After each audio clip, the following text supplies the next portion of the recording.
మనిషికి పూర్ణాయుర్దాయం 72, శరీరంలో 72,000 నాళ్ళు ఉంటాయి. 1000 నాడులకు 1 ఏడాది లెక్క. 72 ఏళ్ళు బతికారు అంటే పూర్ణంగా బతికినట్టే. 72 ఏళ్ల తర్వాత జీవితం ఎటువంటిది అంటే స్విచ్ ఆపేసిన సీలింగ్ ఫ్యాన్, ఇక తిరగదు. స్విచ్ ఆపేసాం కానీ 2 చుట్లు వేస్తాం. స్విచ్ ఆపాం అయినా కానీ సీలింగ్ ఫ్యాన్ చూడమని ఇలా తిరుగుతుంది కొద్దిసేపు. ఇంకా నువ్వు పేట వేసుకుని తిప్పేయకూడదు, ఇంకా తిరగదు అది. స్విచ్ ఆపారు అక్కడ.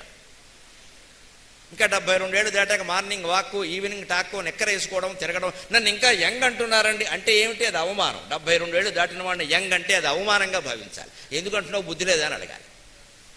దాన్ని గొప్పగా చెప్పుకోవడం. ఇంకా యంగ్ లుకింగ్ అయ్యాయి, లుకింగ్లన్నీ బుకింగ్లన్నీ అయ్యాయి. యవ్వనంలో అయ్యాయి, చాలా బుకింగ్లు అయ్యాయి. ఇంకెందుకు లుకింగ్ బుకింగ్ పని లేక 72 ఏళ్ళు దాటిపోయామంటే మృత్యుఘంటిక మోగిందన్నమాట. వేదాంతం నేర్చుకోవాలి, ఆత్మజ్ఞానం పొందాలి. ఆత్మజ్ఞానం పొందాలని తప్ప ఇంకా తొడలావుగా ఉందా మెడలావుగా ఉందా అని రోజు కొలుచుకోకూడదు. ఇంకా అప్పటికైనా ఆత్మజ్ఞానాన్ని గురించి ఆలోచించకపోతే ఎప్పుడు ఆలోచిస్తామండి? ఏ వయస్సుగా ముసరంటారు మరి? ముసలితనానికి ముసలు ఉండాలి కదా. అప్పుడు ఇంకా పొద్దున్న నడవడం, ఇంకా జిమ్ అనడం, జమ్ ఆరోగ్యం కోసం జాగ్రత్త అనడం. ఎందుకు? నేను యువకులతో పోటీ పడతాను. ఎందుకు పడతావు? నీకు ఏమైనా శోభనం ఎక్కడ? దేనికి పడాలి? యువకులతో పోటీ పడతావా? బుద్ధి లేదు. ఎందుకు పోటీ పడ్డావు? అవసరం ఏంటి? యువకులతో పోటీ పడుతున్నామంటే మనం ఉన్న స్థితిని అంగీకరించడానికి సిద్ధంగా లేవన్నమాట. జీవితంలో దుఃఖానికి మొత్తం ఇదే కారణం అండి. ఉన్న స్థితిని అంగీకరించం. మనం ఏదో కావాలని కోరుకుంటాం. ఖచ్చితంగా ఉన్నది ఉన్నట్టు అంగీకరించగలిగితే ప్రతి మానవుడు ప్రతి క్షణం సుఖంగా ఉంటాడు. ఉన్నదేదో అంగీకరించు.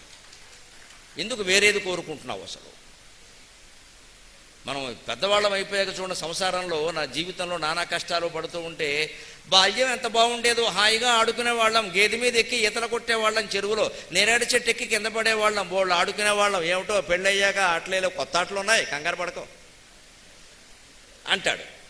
అటువంటిప్పుడు నిజంగా బాల్యం అంత ఆనందమైంది అయితే మనం ఒక పరీక్ష చేద్దామండి. బాల్యం అంత గొప్పదైతే మీరు బాల్యంలో ఉన్నవాడిని ఎవరన్నా పిలిచి నువ్వు ఆనందంగా ఉన్నవారంటే వాడేమంటే చచ్చిపోతున్నాం చదువులు, ఏదో చదువులు, హోంవర్క్లు, మాకేం లేదు ఇక్కడ. నేను మా నాన్నలా పెద్దాన్ని అయిపోవాలి, ఏటీఎం కార్డు పట్టుకోవాలి, బ్యాంకులో గీకేయాలి, మొత్తం బండి వేసుకోవాలి, తిరగాలి. మరి వాడికి బాల్యం ఆనందంగా లేదు, మనం ఆనందంగా ఉంటున్నాం.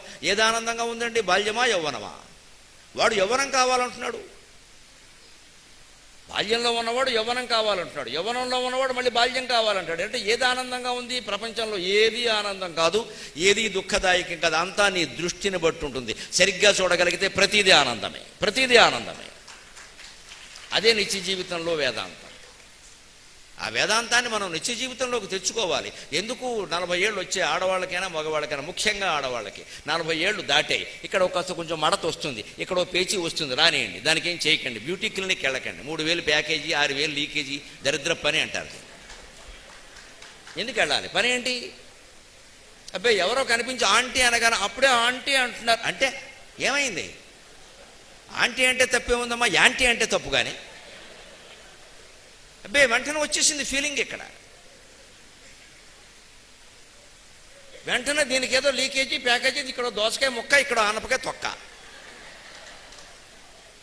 బ్యూటీ క్లినిక్ వెంటనే.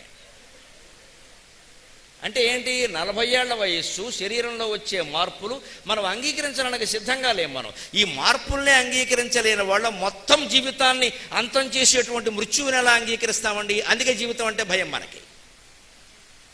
జీవితంలో ప్రతిక్షణం ఎందుకు భయపడుతూ ఉంటామంటే అయిపోయింది మృత్యు వచ్చేస్తున్నాం. నువ్వు ఎంత భయపడినా వస్తుంది. భయపడడం వల్ల 10 ఏళ్ళు ముందు వస్తుంది.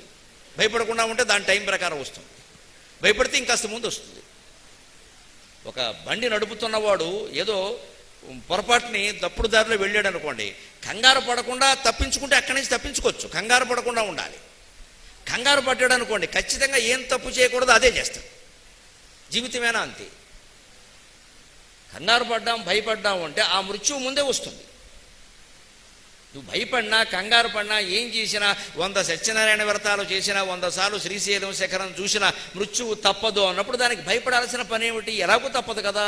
భయపడితే ఆగుతుందా?